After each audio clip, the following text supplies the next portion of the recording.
Hello, Hello, everyone. I hope you're all good and had a great weekend and healthy today.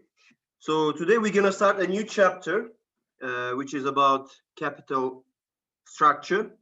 And if you have some questions about the quiz that we may have it and the exam 2, so I would like to discuss it before I start lecturing, and I'll take the attendance. Then we just proceed with lecturing.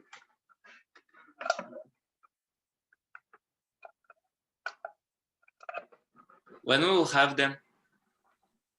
So I was planning to give you this weekend, but unfortunately we will not be able to have it because I need to finish some more chapters and to proceed. So in total, we have 3 weeks of education.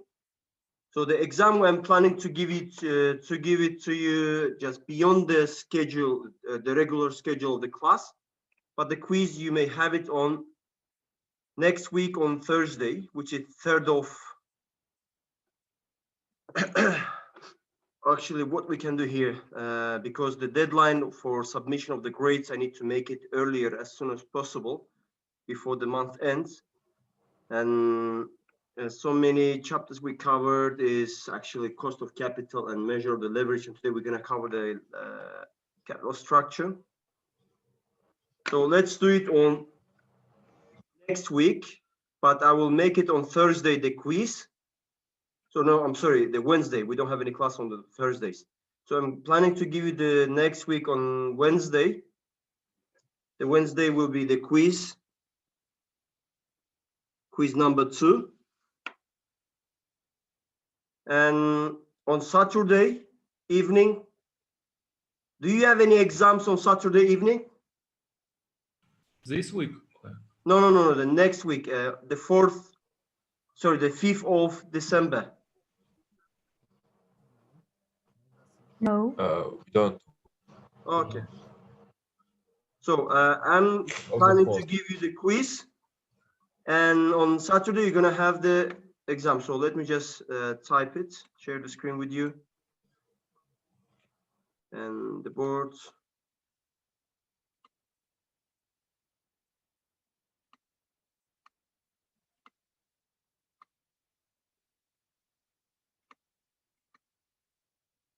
So on 2nd, let me take my calendar, check it, just double check in case you don't have anything. The calendar tells me this. Okay. 2nd of December 2020, we will have quiz.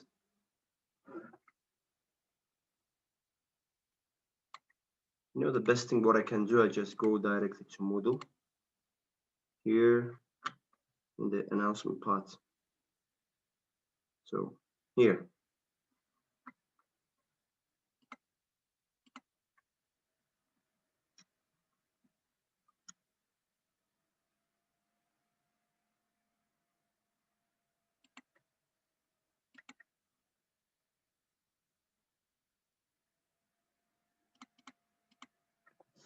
So with the questions, we're gonna have not 15 multiple choice, we're gonna have 10 multiple choice questions. And we are planning to have it up to 25 minutes maximum. You're responsible for the chapters, chapter of 3 and 4 for the quiz. The date will be December 2, 2020, during the class hour.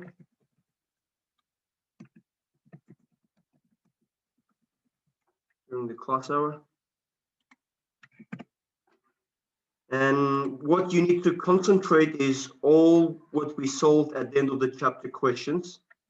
So whatever we solved in the class, you're responsible for that. So this is all about the quiz.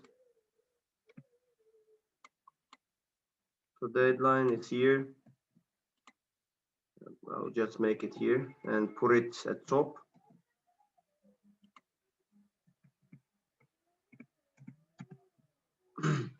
Now we have here the deadline. That's it about the quiz.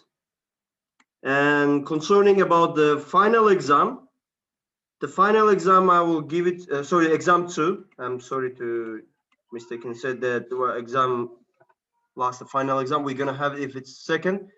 And on the 5th of December, you're gonna have exam 2. On the 5th, exam 2.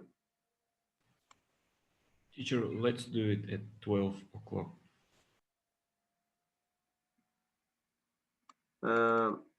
So for the questions, I will still update you because you have multiple choice and one comprehensive example, okay?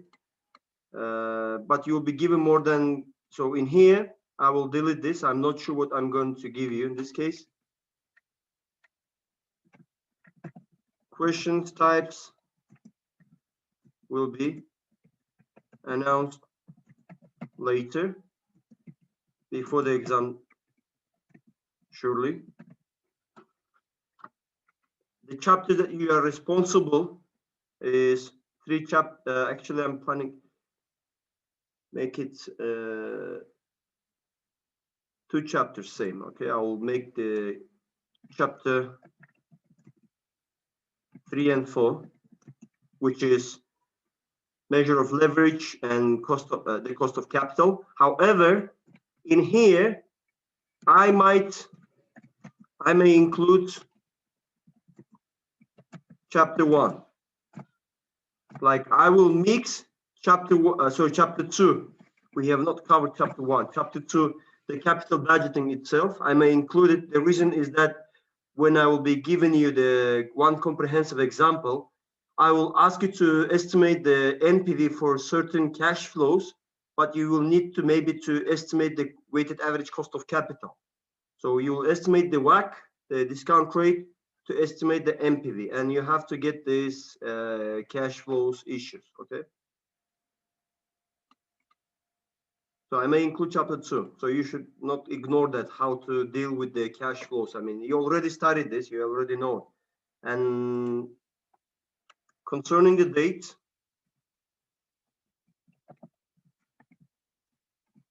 date is 5th of December, 2020.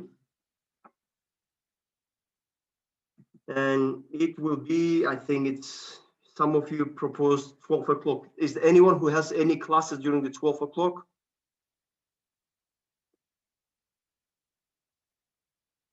I think some of you has got the classes in here. On Saturday, you mean? On Saturday, on Saturday. On Saturday, there's somebody who has it. Okay.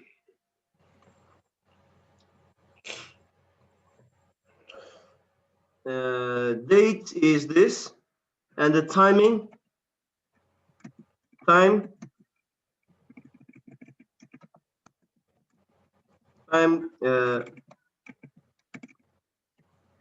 will be announced within today. Because I will need to ask the second group whether they have any time clashes during this time. If not, then we'll have the 12. If yes, then we'll have to proceed with the timing, which will be convenient to everyone. The time will be announced within a day. Okay, this is what I want to discuss. Okay. And so that's it. So the dates are already out. And the final exam will be during the final exam period. Now, if you don't have any questions, so there's somebody asks, many will have the presentation at the operations management class for Evgeny Kim during the first half day of the day. Yasmin, you mean Saturday, the 5th of December, yes? Yeah, we're gonna have presentations on the evening of Friday and also at the morning of Saturday. So Okay, I think it's better to do it on the second half day. Second half of that day. So I'll make it after 12 o'clock. Maybe I'll make close to 4 or 5 o'clock.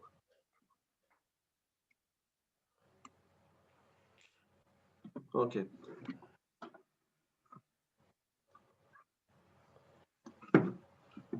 Now I can start. If you don't have any questions.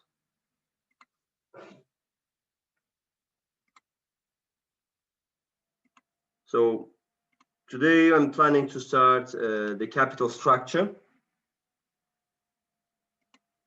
So the capital structure actually is the decision that affects the financial risk. Therefore, it leads to the impact, the value of the company itself. The capital structure actually tells you is how you finance your assets, either through the debt or equity. So based on the theory of the capital structure, it helps us to understand that what factors mostly and more importantly affects the relation that underlies the relationship between the value of the firm and the capital structure. So whatever we were concerning about the chapter, when we covered the chapters, the main point was how the value of the firm will be affected. So whenever you do the capital budgeting, whenever you do the cost of capital estimation, so the main concern is how the value of the firm will be affected. Is there any contribution? Is there any additional value to the firm or not? So this is the main thing that we are only concerned. And the capital structure, how you finance it. I mean, in terms of what proportion you finance your assets through the debt and equity. Is the majority of the debt is used to finance your asset, or is the majority of the equity is used to finance your assets? And there are some theories that are developed by some scholars that we are going to go in more details. That is theory really will help us to understand the relationship between the capital structure of a certain firm and the value of that firm itself. So Franco Modigliani and Merton Miller, they developed a theory that help us to understand how the taxes and financial distress affect the company's capital structure decision. So the assumptions of their model, actually they are not realistic one. However, they help us to work through the effects of the capital structure decision, try to understand the relationship between the proportion, the capital structure and the firm of the value. So try to relate how to relate the capital structure and the capital budgeting itself. If you come to the definition of the capital budgeting, capital budgeting is all about the long-term investment. Okay, you have to identify some investment and long-term investment, and you have to choose those investments which is profitable one. This is all about the capital budgeting. However, to estimate is one way of estimation of the appraisals of the certain company. On the other hand, we need to find the way that we are going to finance the certain project. Okay, we estimate that certain project is adding some value to the firm, like during the capital budgeting. However, this long-term project needs to be financed somehow. The money doesn't come from sky, okay? I mean, from nothing. I mean, you have to find a way. Either you're going to borrow the money, or you're going to issue the new stocks, or you're going to issue the preferred stocks to finance your long-term project that you already identified that is profitable. So this chapter will help you to understand what way to use the capital structure, the proportion of itself, okay? How can we determine the optimal proportion, okay? So there are some assumptions of the model here are given. There are 5 assumptions. The first one, the investors have got the homogeneous expectation regarding the future cash flows. I mean, the investor have got the same expectation, which is not real in real market.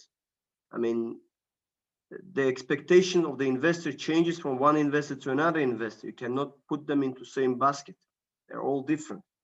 But assumption says if you want to get the benefit, and if you want to get the benefit of understanding the relationship between the capital structure and the company's value, then you have to get this into consideration, these assumptions. Like investors have got the same expectation regarding the future cash flows. Like everybody is expecting same cash flows. But in reality, it's not true. Bonds and stocks are traded in a perfect market where there is no transaction cost, where there is no, everybody is getting really good proportion of money, which is not true in reality. Investors can borrow and lend at the same rate. So there is no arbitrage. There is no any spreads between lending amount and borrowing amount. This is another assumption.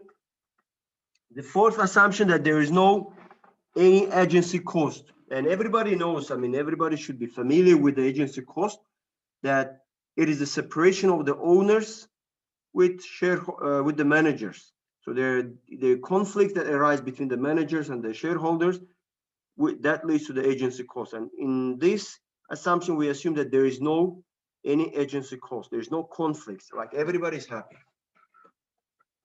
Investment and financing decisions are independent of one another. So operating income is not affected by changes in the capital structure. So no matter how you change your capital structure, if you're using like debt to equity, like 30 to 70% to finance your asset, and if you change it like 60 to 40 debt with the equity respectively, that will not affect your operating income. This is what it believes in this assumption. However, in reality, of course, it changes. So we are just assuming that this is theory, which is developed by MM. And this theory has got some assumptions that we need to take into consideration.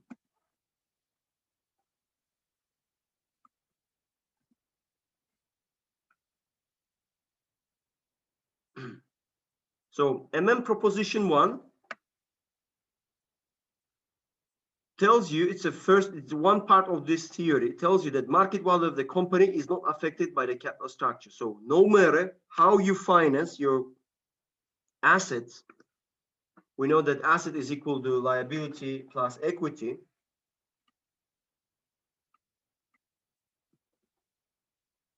So value of assets is equal to debt plus equity.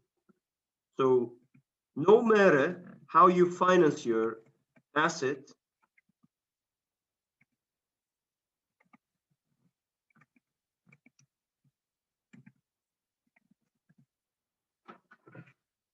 the value of the company will not be affected because there is no taxes, there is no interest deductibility, there is no financial distress. Okay, the firms will be actually in different position in here, from where to use the source, either through the debt or the equity. They could have 100% equal to 0% plus 100% here. So the value of the firm doesn't change. There is no any other costs, okay? Investors have got the same expectation. Investors are homogeneous in expectation. Bonds and stocks are traded in perfect markets. Investor can borrow and lend at the same rate. So these are the assumptions that we are assuming. And that's why the capital structure does not matter in terms of deriving any value of the firm. So based on this assumption, there are no taxes, there is no cost financial distress, there is no agency cost. Investors would value the firms with the same cash flows as the same. So regardless how the firm is being financed, like if it's this but in reality, if you check the reality, if this is the case, let's say this is not 20, but this is 80 and this is 20, okay? So would you suggest which company is more riskier? What would you suggest in here? If this is the case? The first one, because it borrowed more. What is the risk that the investor could face it in here? 0.8. No. I mean, not in terms of number. What is the type of the risk that you face in here? Why you say the first one is more riskier? Because they have more proportion of debt. Yeah, proportion than debt. equity. Yeah. That's true, but what does it make it? What situation it puts you when you have more debt than your equity? When you lend to somebody money, what is the first thing that comes to your mind? Returning. Returning back, whether this guy will be able to return the money back. So if you invest in this company, you will definitely think of whether this company will be able to pay the interest or your principal amount back. So there's a default risk, okay? Should be taken into account. However, the assumption, the MM proposition 1 tells you the market value company is not affected by any capital structure of the company. So basing on the assumption, there is no taxes, there's no financial distress, there's no agency cost, investors with value difference with the same cash flows, and they will be kind of in a different position how the firm is being financed, either through debt or equity. It doesn't matter for them because the value does not change in accordance with the capital structure. This is what MM proposition 1 states.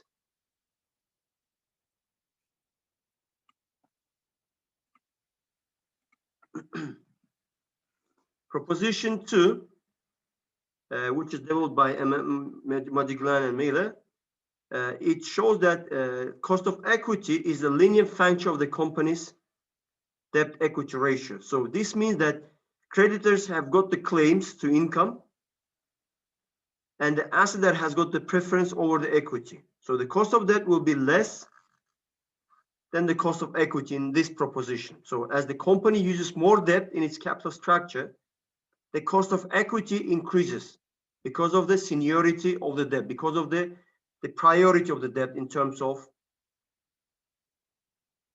equity. So the formula is given here. Cost of equity is measured R0, which is cost of equity if there is no debt financing, plus cost of equity minus debt, cost of debt, and times by debt equity ratio. So having this formula, increasing the debt, that will increase actually the cost of equity. So the more debt you use, the cost of equity will increase. So that will put you in a priority in terms of having to use the debt. So debt is prior to equity because the cost of debt is much less than equity. So the WACC, the weighted average cost of capital, is constant because the more cheaper source of capital is used, like a debt, that will make the cost of equity increase. So at the end of the chapter, we'll have some examples to solve. You will really better understand what we are talking about in here. Now it might seem like very challenging. So when the taxes are introduced into the theory, like when the taxes are specifically the tax deductibility interest by the firm, the value of the firm is enhanced by the tax shield, which is provided by this interest deduction. So tax shield, first of all, it lowers the cost of debt. Tax shield, secondly, it lowers the weighted average cost of capital as more debt is used. And tax shield is increasing the value of the firm by times by T, the tax and the debt amount. So there are some formulas are given here, like how you can measure the value of the firm. If there is no taxes, to measure the value of the firm is just levered and unlevered, EBIT divided by weighted average cost of capital. However, when the taxes are introduced,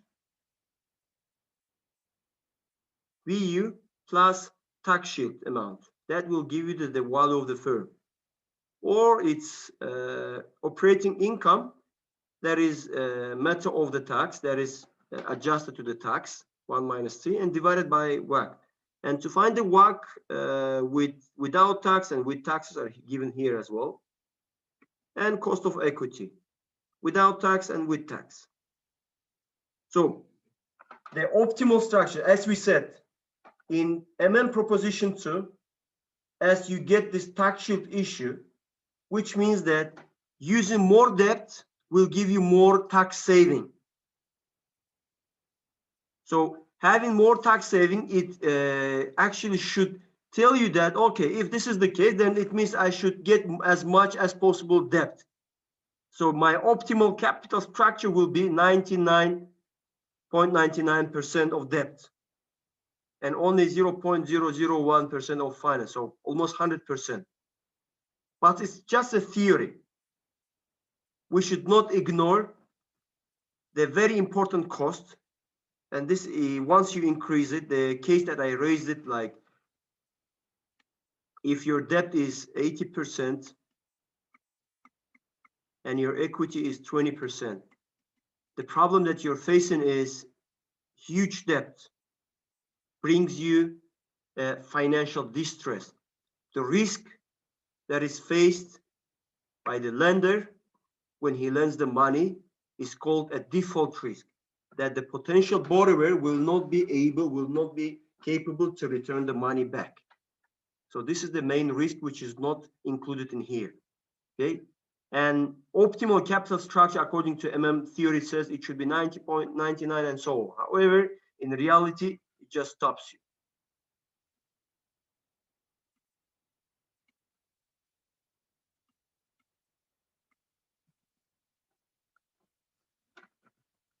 So cost of financial distress are the costs that is associated with the company that is having difficult meeting its obligations. Like we already defined it before, like default risk. It causes the problems of returning the money back.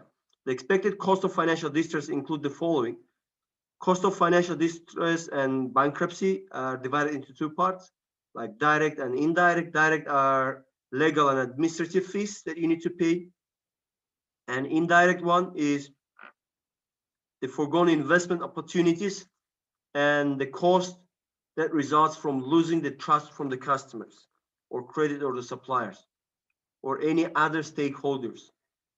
And another expected cost of the financial distress is probability of the financial distress, which is related to the use of operating and financial leverage, the qualities of the firm's management, first of all, and secondly is company's corporate governance structure. It affects the probability of the financial distress. If the quality of the firm's management is very poor and the company's corporate governance is below the optimal level and use of operating and financial leverage is very high, that will increase the probability of the financial distress. So this is expected cost will reduce the value of the firm. That will offset in part where the benefits from the interest deductibility, okay? When you get the benefit when you introduce the taxes, and once you introduce the tax with the interest, you receive the tax shield. However, this expected cost will reduce the value of the firm, which will offset this tax saving issue. So expected cost of the distress affects the cost of debt and equity both at the same time. So bottom line in here, the important part that you need to take into consideration that there is no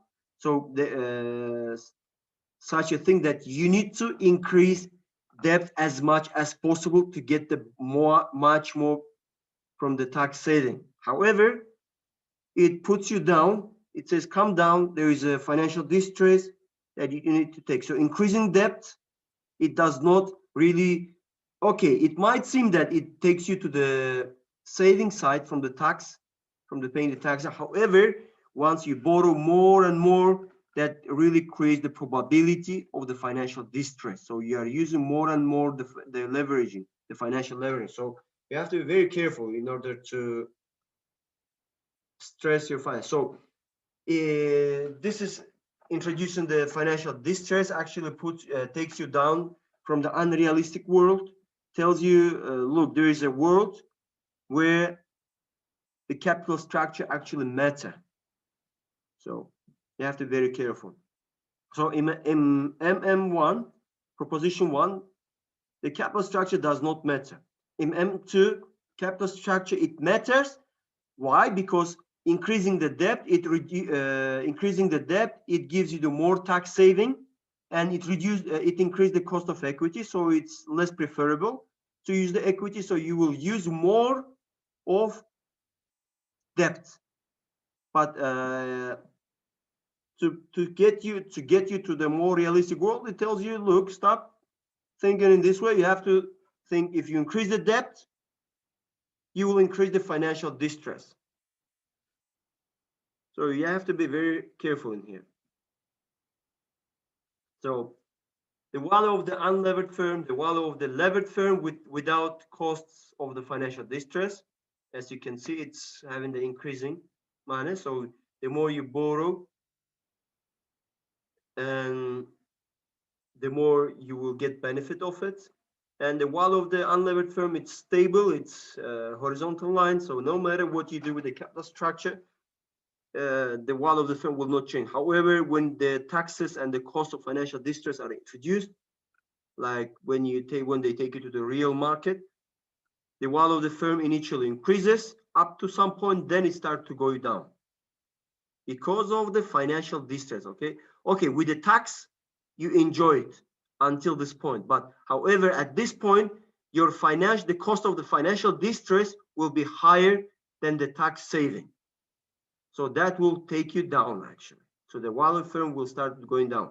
So it puts you to the conclusion that, okay, listen, if you take into conclusion things, you have to be very careful while evaluating. So you're having on one side the tax saving, on the other side you have the cost of financial distress. Increasing the debt will bring you the saving from the taxes. However, it will bring at the same time financial distress. So you have to increase your debt until some point, until maximized utility level, where you will get the maximum benefit and minimum cost.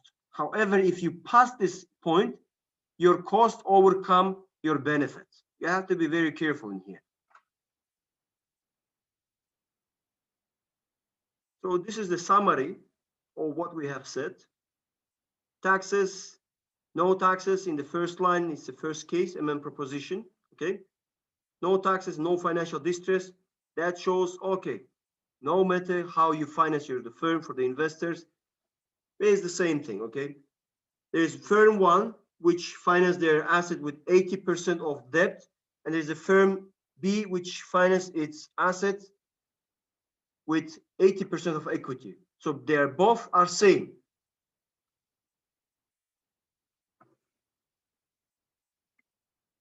Let me put it like this. So there's a firm A, firm one, it says 80 plus 20 debt equity, and firm two, let's say 20 plus 80. So we have two different firms here. So according to the first one, it doesn't matter which firm would you invest, okay? You can invest in here, you can invest in here. According to MM1, there is no method, it doesn't matter, okay? You can invest there and there. However, according to the MM2, proposition 2, it says, wait, more debt we use because it's less costly than in contrast to the equity. The more debt you use, the more benefit you get in terms of tax saving, tax shield. However, so this benefit tells you you should invest in a highly leveraged company, according to MM1. And the third says, when you introduce the financial distress cost, then that really puts the thing like having a really huge leverage in your company, and that creates a risk of default risk, like the risk of probability not be able to pay the money back. So you have to be very careful. The higher the debt, the higher the default risk. So, and there is an optimal structure in here. So you cannot increase as much as you want the debt. You have to increase up to some level where it is maximized in terms of benefit, in terms of the tax saving, and minimized in terms of the financial distress.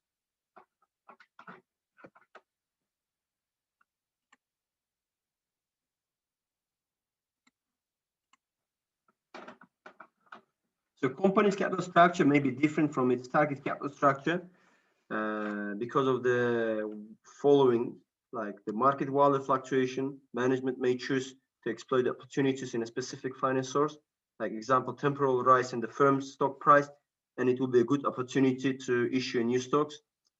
Investment banking fees that will encourage the larger, so less frequent security issuance companies.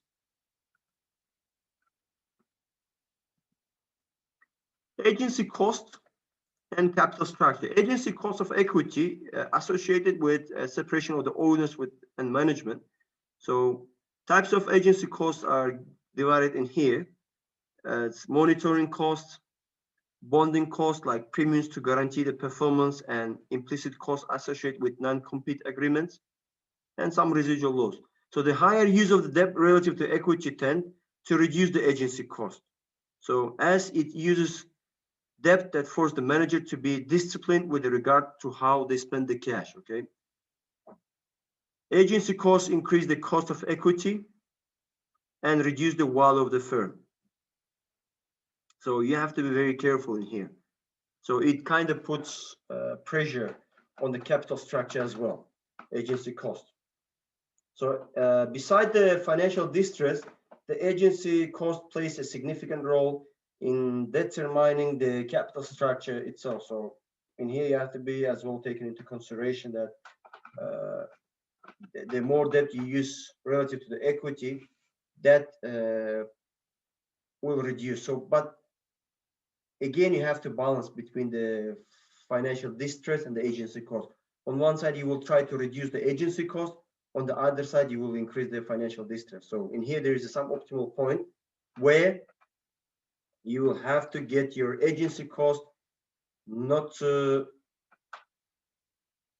increase and keeping kind of calm your financial distress. So there should be a certain level of the debt in relation to equity, so it doesn't increase the financial distress and it doesn't increase the agency cost at the same time.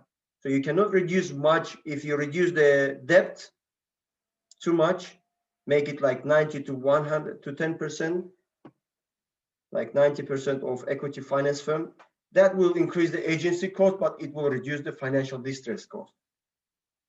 So you have to be really careful in terms of balancing. When you're increasing the financial distress, you're reducing the agency. When you're increasing the agency, you're reducing financial distress cost. So this is what you should take into consideration as investor as well, while selecting any companies. And there's information asymmetry with the capital structure. So the high level information asymmetry between the managers and the investors actually encourages the greater use of debt due to some reasons. The first, the lower level of sensitivity of the debt to outside investors is not known to the values of the firm investment project. Second one is the greater enforceability of the clearly defined debt contracts opposed to less clearly defined stockholder rights. So in countries where auditors and the financial analysts have greater presence, information asymmetry is down. So increase in transparency tends to result in a lower financial leverage. So this is another factor that you should take into consideration while evaluating the value of the firm. So, and for information asymmetry and agency costs and financial distress costs and the tax saving, they are all those types of variables or factors that affect the capital structure. So capital structure decision is affected by the following, but not limited to this, okay? This is conducted by scholars, those who published in a reputable journals. First of all, the capital structure might be changing due to the business risk of the company, due to the tax issue, level of indebtedness and debt rating of the company, the degree to which the company's assets are tangible. Like some companies may have majority of their assets are tangible and they're intangible, like software companies, they don't have much tangible assets. So what you will be able to notice that software companies, and if you compare with the manufacturer companies, software companies are less leveraged than this manufactured company like Airbus and Apple. Apple, they don't have that much debt if you compare with the Airbus. So degree of the information asymmetry affects the need for the financial flexibility, and some country-specific factors like inflation, GDP, unemployment, the political stability, corruption, and so on. Something that is listed in non-specific, which is cannot be controlled, that goes out of the control of the firm. Like financial crisis could be the main reason as well. So leveraging in international setting, so country-specific factors, it really affects the company's choice of capital structure, and that maturing the structure within the capital structure. So types of factors to reconsider is institutional and legal environment, financial markets and banking sector, and some macroeconomic factors that already gave the example in previous slides with GDP, inflation, unemployment, and some political stability. So this is the research that is conducted that shows the country-specific factors and their assumed impacts on the company's capital structure. This is conducted by certain scholars. Legal system efficiency is more efficient and has a lower effect in the short term, but potentially having a longer effect. Legal system of origin, like information, these are some factors that have been selected by certain scholars, and they just try to prove that not only theory, but in practice that it really affects. They show that information intermediaries, like a symmetry of the information, has the lower effect. It's not that much higher. Taxation has the lower effect as well. In here, we have liquid and equity bond markets. They don't have any effects. Bank-based and market-based based countries has a bank-based financial system, so they have a higher effect on the capital structure. And investors has a large institutional investors. They have a lower effect on the capital structure. Inflation and GDP, they have a lower effect. However, if it is take the place, it will be longer in the longer period, but in terms of inflation, it's a shorter period of time. Okay, this is what I want to discuss with you about this chapter. It's a very short chapter.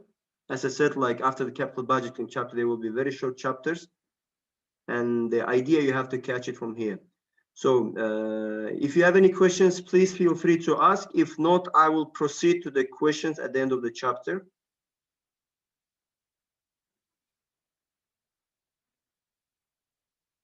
Okay.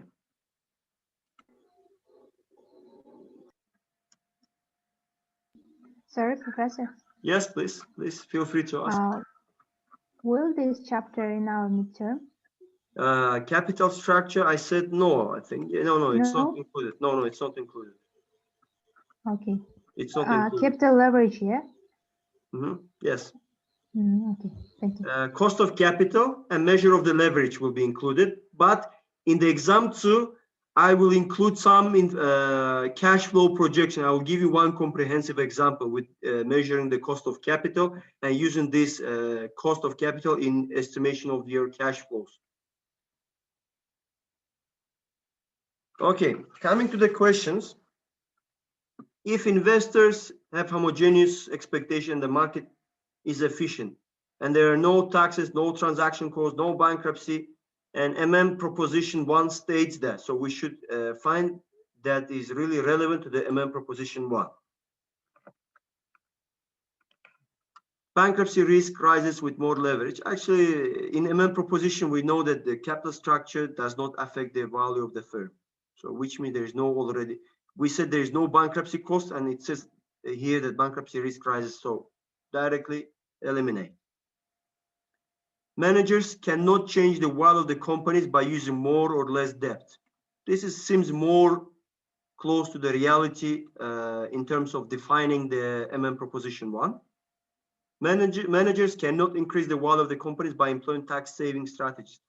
Actually, this seems, but there is some technical words that can be changed and to make them more clear. So the most that describes the MM proposition 1 is B, because proposition 1 says the capital structure is irrelevance theorem, states that the level of the debt in contrast to the equity in capital structure will not have any effect on company's value in perfect markets.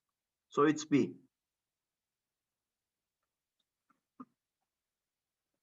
But proposition 2 says that according to Modigliani and Miller's proposition 2, without taxes,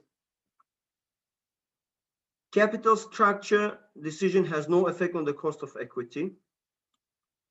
Investment and capital structure decisions are independent, and the cost of equity increases as the debt in the capital structure increases.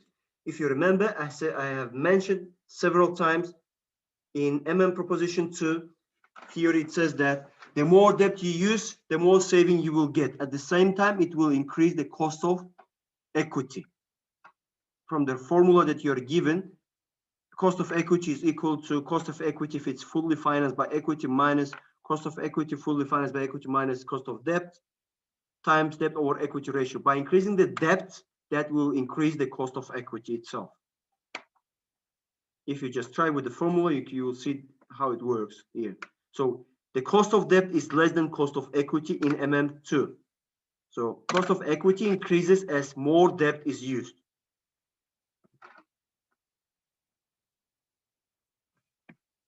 So it's C.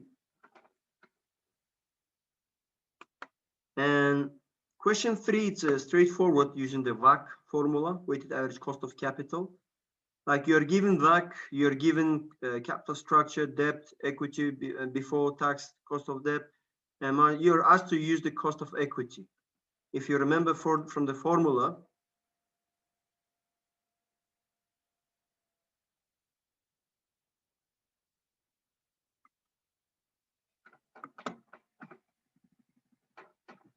here's the formula. We are given everything, but we are not given only cost of equity. What we will need to do, we will just rearrange the everything. We'll estimate, we'll calculate, bring known things to the right side, unknown thing to the left side, and that will help us to find the cost of equity. It's just straightforward calculation. Just substitute the numbers and that's it. Okay, I'm not going to solve it. It's very easy. You just substitute these numbers into the formula. Okay, let me type it in the numbers.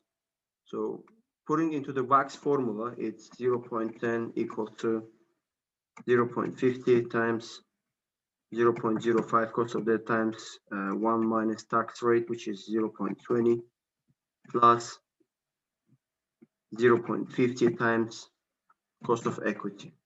Now you have to find the cost of equity. It's easy to find it in here. And cost of equity is equal to 16%.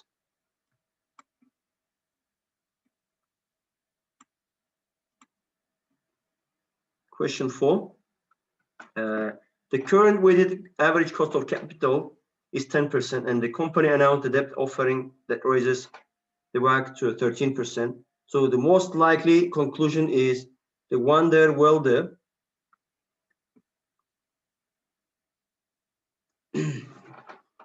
If a company's WACC increases as a result of taking additional debt, the company will move the beyond optimal capital range actually. So the cost of financial distress may outweigh any tax benefits of using this debt. So in here we can see the answer is the company's debt equity ratio will move beyond the optimal range. So it's C. All else equal, the use of a long maturity debt is expected to be greater in those markets in which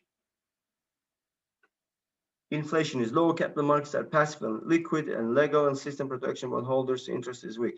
So it's all about inflation, because inflation, it deteriorates the debt amount. The lower the debt, the better the position of the lender. And for the long period, you will see that there will be more creditors lending money if the inflation is expected to be low. If inflation is high, there will be less creditors because the money that they will get back, it will be less worthy that they have given out.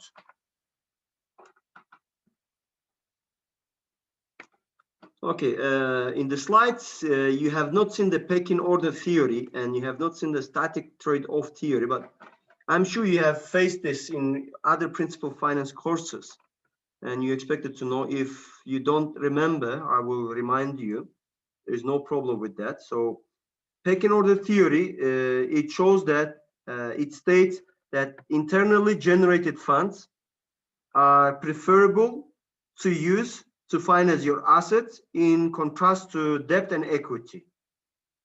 If internal financing is not sufficient, like you don't have enough money to finance your asset, then that will put you in a position to use one of the available sources. And the one which is available source are debt and equity, but the one should be used in priority is the debt. And if the debt is not available, then you can use the equity. So first, in pecking order theory, first in priority to finance your asset comes internal funds, some money that retains from the operations. If they are not sufficient, use your debt.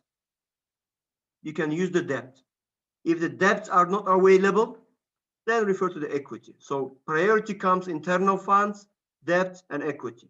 So according to the pecking order theory, new debt is preferable to new equity. Seems very close to our answer because debt is preferred to equity. However, the internal funds are preferred to debt. New debt is preferable to internally generated funds. Not true. We eliminate it directly. And new equity is always preferable to other source of capital. Not really. The equity is the last resort. So new debt is the preferable to new equity. It's A.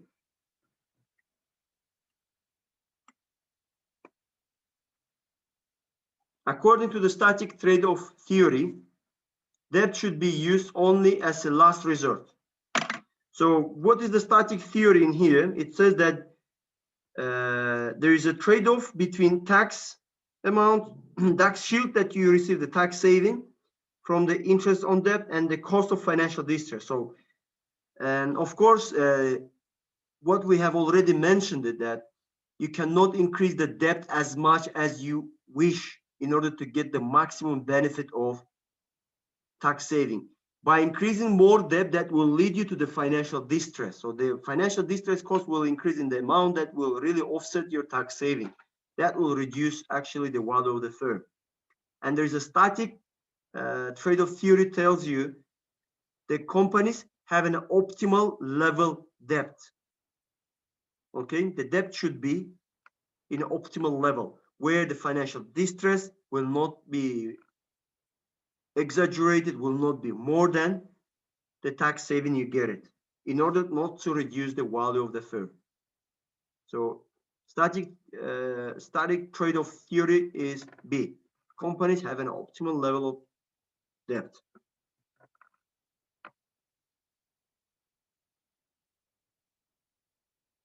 And now we are here. I will give you activity 9. Sorry, it will be activity 9. Activity 9, you have to solve the question. Solve only one question. Question 8. Solve it. You have 15 minutes. I will give you 15 minutes. Solve it and submit now to the Moodle.